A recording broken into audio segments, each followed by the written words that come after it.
মালদা শহরে মৃতদেহ উদ্ধার হলো রাস্তার পাশে হাইড্রেনের মধ্যে। শনিবার বিকালে এমনই ঘটনাকে কেন্দ্র করে জোর চাঞ্চল্য তৈরি হলো মালদা শহরের কৃষ্ণপল্লী সাবওয়ে সংলগ্ন এলাকায়। জানা গিয়েছে, শনিবার বিকাল 4টার দিকে হঠাৎ করে স্থানীয়দের নজরে পড়ে কৃষ্ণপল্লী সাবওয়ে সংলগ্ন স্টেট ব্যাংকের পাশের রাস্তার ধারে হাইড্রেনের মধ্যে এক ব্যক্তি নিথর অবস্থায় পড়ে রয়েছেন। ড্রেনের মধ্যে মুখ চোবানো অবস্থায় অজ্ঞাত পরিচয় ওই ব্যক্তি মৃত অবস্থায় পড়ে থাকার ঘটনায় এলাকায় জোর চাঞ্চল্য তৈরি হয়। খবর দেওয়া হয় ইংরেজবাজার থানায়।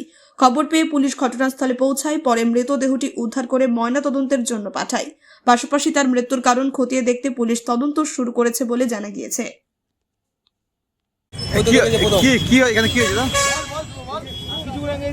এরকম করে পড়ে আছে, বুঝা যাচ্ছিল না প্রথমে। খোঁজাখুঁজি করার পর বুঝা গেল মানুষ আছে। প্রথমে আমরা বস্তা বস্তা পড়ে আছে। তারপর কি দেখলেন, কি অবস্থা পড়ে আছে? এখন একটু খোঁজাখুঁজি করার পর দেখছি মানুষ মরে পড়ে আছে মনে হচ্ছে। মানুষই মনে হচ্ছে, কান পান তো সব দেখা যাচ্ছে। কোথায় পড়েছে এটা?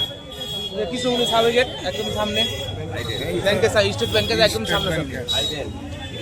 কোন ড্রেনে? হাইডেন। কতদিনের হবে কি মনে হচ্ছে? এটা মনে হচ্ছে কালকের হবে।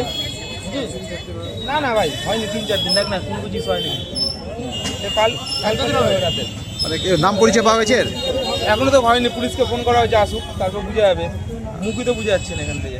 কি নাম আপনার? আনন্দ শুভঙ্কর। শুভঙ্কর কি? হ্যাঁ।